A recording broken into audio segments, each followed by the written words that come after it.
Assalamualaikum warahmatullahi wabarakatuh. Apa kabarnya hari ini? Semoga selalu dalam keadaan sehat dan tetap semangat dalam belajar ya. Hari ini kita akan membahas tema 5 subtema 3 pada pembelajaran ketiga, yaitu tentang menyimpulkan informasi dari teks non-fiksi. Menyimpulkan berarti menyarikan informasi berdasarkan apa yang telah diuraikan. Untuk menyimpulkan informasi dari teks non-fiksi, kamu dapat mengacu pada hasil identifikasi teks non-fiksi berupa ide-ide pokok teks.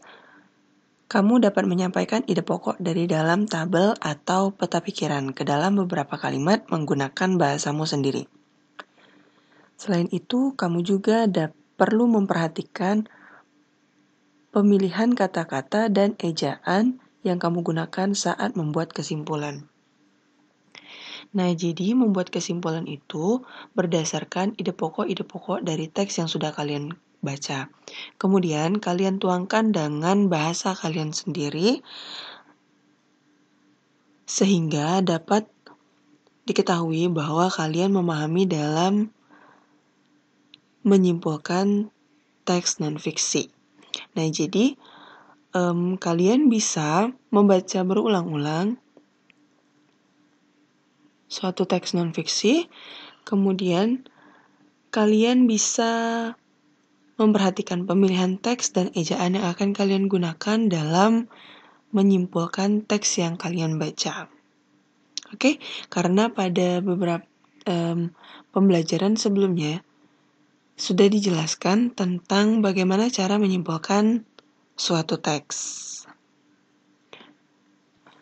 Nah, berikut ada satu bacaan teks non-fiksi tentang hutan hujan paru-paru bumi. Nah, di sini kalian silakan baca. Bu Putri kasih waktu 5 menit untuk membaca teks non-fiksi berikut. Bacalah berulang-ulang agar kalian memahami apa isi dari hutan hujan paru-paru bumi. Kemudian, kalian simpulkan menggunakan bahasa kalian sendiri.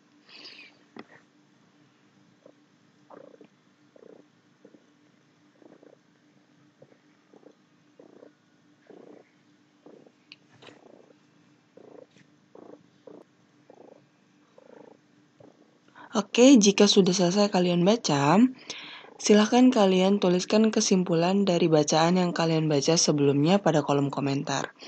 Jadi, kesimpulan dari hutan hujan paru-paru bumi, kalian tuliskan menggunakan bahasa kalian sendiri, dan kalian tuliskan di kolom komentar. Jangan lupa tuliskan nama dan kelas kalian, kemudian kesimpulan dari bacaan yang sudah kalian baca. Itu untuk tugas dari menyimpulkan teks non-fiksi. Baiklah, kita lanjut ke pembelajaran selanjutnya, yaitu tentang pengaruh letak geografis terhadap kehidupan sosial budaya masyarakat. Letak geografis Indonesia dianggap sangat strategis dan menguntungkan Indonesia. Posisi tersebut memberikan berbagai pengaruh bagi masyarakat Indonesia. Salah satunya dalam kehidupan sosial budaya masyarakat Indonesia. Pengaruh letak strategis Indonesia memberikan keuntungan sebagai berikut. 1. Terjadi akulturasi atau pencampuran antara budaya Indonesia dengan budaya asing. Hal itu mempengaruhi budaya Indonesia menjadi semakin kaya dan beragam. Yang kedua, memudahkan penyebaran budaya Indonesia ke luar negeri. Selain keuntungan letak strategis, juga dapat menimbulkan kerugian.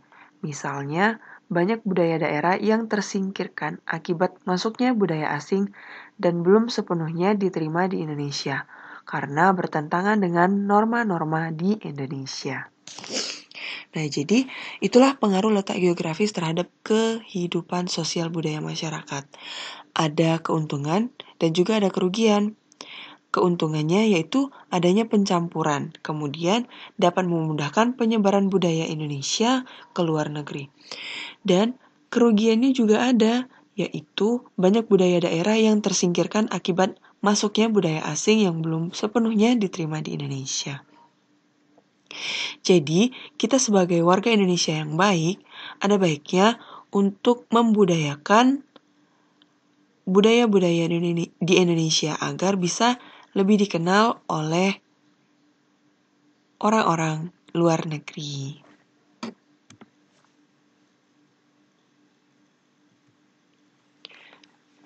Kita lanjut ke persatuan dan kesatuan dalam kehidupan budaya. Persatuan dan kesatuan itu adalah pencerminan dari sila ke-3 Pancasila. Kalian tahu bahwa Pancasila itu merupakan dasar-dasar negara Indonesia. Dan Garuda, burung Garuda itu merupakan lambang dari negara Indonesia. Jadi, kalian bisa mempelajari dasar-dasar Pancasila atau dasar-dasar kehidupan di Indonesia dari Pancasila. Nah, ini merupakan salah satu contoh atau salah satu sila yang akan kita bahas, yaitu persatuan dan kesatuan dalam kehidupan sosial budaya. Kehidupan masyarakat Indonesia mempunyai keunikan tersendiri dibandingkan dengan kehidupan masyarakat bangsa lain. Pengaruh letak geografis Indonesia turut mempengaruhi kehidupan sosial dan budaya masyarakat Indonesia. Masyarakat Indonesia terdiri dari suku, budaya, agama, dan latar belakang yang berbeda. Meskipun beraneka ragam, Indonesia tetap merupakan satu kesatuan. Kesatuan wilayah memiliki makna bahwa wilayah Indonesia yang terdiri dari ribuan pulau tetaplah satu kebulatan wilayah nasional dengan segala isi dan kekayaannya. Kesatuan wilayah ini harus selalu dijaga kedaulatannya.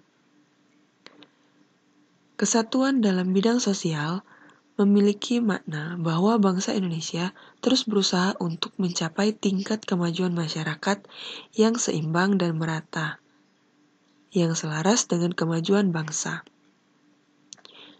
Kesatuan dalam bidang budaya memiliki makna bahwa kekayaan budaya yang beragam menjadi modal bagi pengembangan budaya Indonesia, yang hasilnya akan dapat dinikmati oleh seluruh bangsa Indonesia.